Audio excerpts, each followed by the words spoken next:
Sizga polikistoz tashxisi qo'yilgan bo'lsa, aynan bu video siz uchun foydali. Bu ilmiy ishni xulosa qilib aytadigan bo'lsak, ikkita gruppaga bo'lingan ayollar polikistoz tashxisi qo'yilgan ayollarda asosan insulinga sezuvchanlikni oshirish uchun metformin preparati tavsiya qilinadi. Ikkinchi gruppaga esa metforminga qo'shimcha ravishda yana tabiiy mahsulot qo'shilgan va ikkalasida o'zgarishlar qanaqa bo'lganligi kuzatilgan.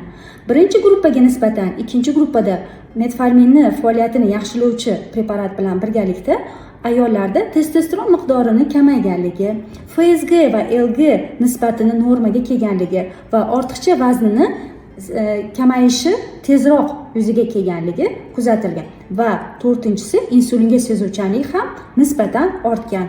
Aynan bu preparatni oti kurkumin, bizning tilda bu zarchava. Bu preparatni dozasi va qo'llanish davomiyligini izohlarda yozib qoldiraman, albatta kerak.